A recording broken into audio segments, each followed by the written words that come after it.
Hey, how's it going? Mike from Mike Rolls Dice, and today we're going to be assembling the new Firefly miniatures for Konflikt 47 from Warlord Games.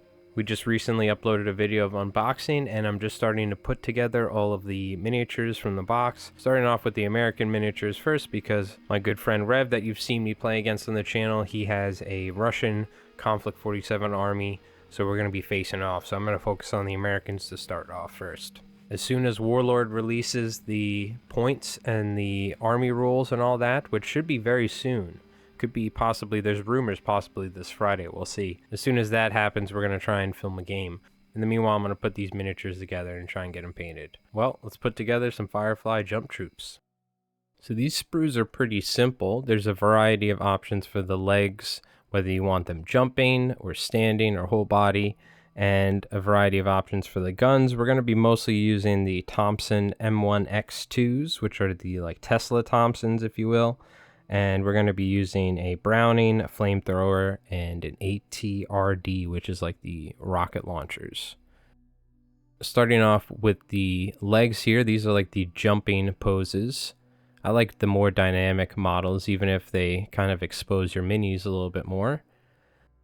Cutting off the torsos here. And all of these miniatures, they're very nice quality. The detail is nice. You could see here the jump packs are fairly simple in their design, and they look like they're going to be pretty durable as well. I don't think those fins are going to be breaking anytime soon. Now for the arms here, we're cutting out some Thompsons. These Thompsons actually have a slug option as well as a normal multi-shot option, so these are pretty interesting.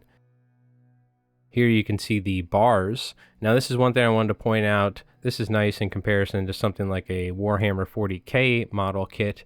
They put the arms that go with the guns right next to them. So there's no searching in between sprues. Everything's right next to each other. So we're going to go ahead and cut these out. There's little accessories like some rocket launchers and stuff. Cutting out the whole body options here and some of the legs. And you can see the heads here. I'm choosing to use one without the helmet. Still has a gas mask for the NCO. Cutting out the shoulder pads here too, which will be nice to paint up. Cleaning up the mold lines. These are very simple to clean up. The mold lines are very minimal. I'm going to say if you're the type of person that usually doesn't care too much about trying to clean these up, you can probably skip these. They're very minimal. Very easy to clean up. I will say though, on these smaller arms for the Thompsons, be very careful. As I was cleaning them up, there's a very weak point on a couple of these arms, right where the stock meets the gun. So this is one spot you could see here. I almost broke it off. So there's a couple spots that it's almost better to just avoid cleaning the mold lines on some of these arms, but they're very minimal either way. So using some Tamiya extra thin cement here. This is the usual plastic model glue that I use. We're going to attach them to the bases to start to make it a little bit easier to work with. I did find that putting certain pieces on after others helps save with the hassle, and we'll get to that here in a little bit. Gluing the legs on some of the full body options as well. There are a couple more waists or kneeling half bodies, I guess you could say, that are left on the sprue. I'm sure you could probably take that and kit bash a couple more models if you really wanted to, and we might do that in the future. Just trying to get these torsos lined up with the hips. They line up pretty well. I've 3D printed a bunch of different jump pack dudes in the past, and usually it's a problem trying to line up the torsos with the bodies, but these line up very nicely, which is what I would expect from high quality miniatures. So now the jump packs here, I kind of did a dry fit first to try and figure out what's the best way to try and attach these. It seems like they like to sit lower on the body, but you'll see there's a natural curve to the jetpack where you can kind of find where it's going to sit best. Now, this is one thing I wanted to say. I used a fair amount of cement here, and you'll see once we start putting the arms on, these things have a tendency to fall off. So you can see here I'm kind of cleaning up some of the excess glue that my fingers left an imprint on. But what I recommend doing is waiting to put the jetpacks on until after you put the arms on. You'll see here, there's a couple times where the jetpack loosens up and falls off on us. So we have all the legs, torsos, and jetpacks put together, and now we can start putting on the arms and accessories. So it's very simple. I chose to go with essentially 3 models with the Thompsons. You can see one of the arms here. I don't know, one of the arms I just couldn't get to work. I don't know if it was just not sitting right or perhaps the positioning, but either way, I'm going to go with 3 of the new Thompsons. We're going to have 1 flamethrower, 1 bar, and 1 rocket launcher. One of the new rules for the Americans is that for each different weapon type, they get to re-roll one of the hits. So for instance, the bar is different than the Thompson.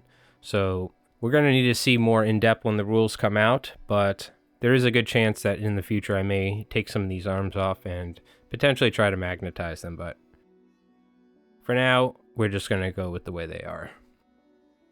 So putting on the heads here, trying to get somewhat of a dynamic pose and turn the heads in a way to where it makes sense for the positions of the minis. And then we're going to go ahead and glue on the shoulder pads on each of these Firefly Airborne troops. They have a shoulder pad that you glue on the left shoulder. Now they give you a ton of these little pouches, ammo pouches and grenades and AT mines and stuff. So I tried to put 1 on each side of the mini because there was more than enough on the sprue to add a little bit more life to these miniatures. You can see here adding one of the anti-tank mines, not only because it looks cool, but maybe I want to use them in the future. And a little trick is you can use your hobby knife or something like that to help position the tiny little bits without getting glue on your hands. Also adding one of these rocket launchers or these ATRDs so we can have some throwaway bazookas. So now for adding some texture to the bases, very simple. For all of my bolt action army, I'm just adding some sand to the bases. We've been doing a lot of winter minis. So what I like to do is I don't want to cover the whole base in snow texture. So what I'm doing is I'm taking my super glue and I'm applying it in kind of thick spots. And then what I'm going to do is just stick the miniature in my little container with some play sand, and it's going to adhere to just certain areas. And then what I'll do is I'll take my snow texture after these are all painted. I'll take my snow texture and apply it to wherever the sand is not glued down. And then we'll have that nice sand and we'll have some snow splotches in between. Well, we got these all put together. Let's see what they look like.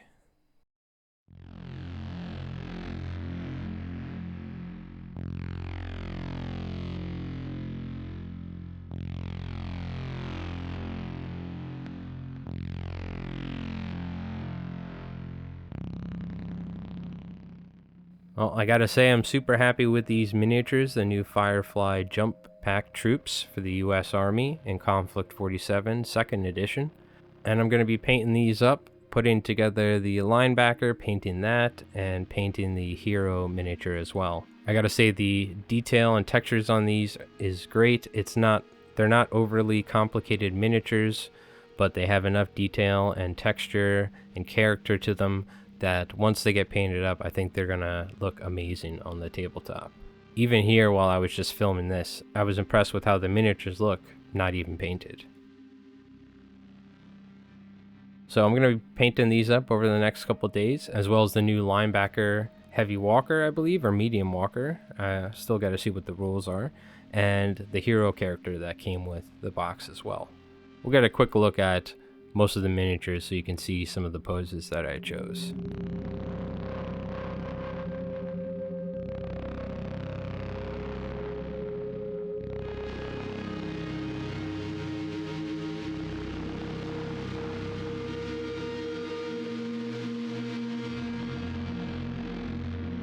Alright, well hopefully you enjoyed this video. Normally I would film putting together the miniatures and painting them. This is a new plastic kit from Warlord Games for a new edition of the game, so I wanted to do a little bit more of an in-depth assembly video, if you will, just kind of showing off the kit and what it was like putting it together. Initial thoughts, it's the miniature quality is great. The mold lines are very minimal. I would say you could probably almost skip doing the mold line cleaning unless you really care about it like me, but it's easy, very easy to clean. There was a couple issues, like some of the weapons were a little fiddly, trying to get the sockets and everything to fit. And I found that it's probably best, like I mentioned in the video, it's probably best to glue the jetpacks on after doing the weapons, because I found the jetpacks keep falling off. But other than that, it was great, and I'm excited to get these painted up. I actually went and primed them just recently, so we'll put up another video in the next day or two of these things getting painted and tabletop ready. Well, hopefully you enjoyed. Again, my name is Mike from Mike Rolls Dice. Thanks for watching, and as always, keep rolling high on those dice.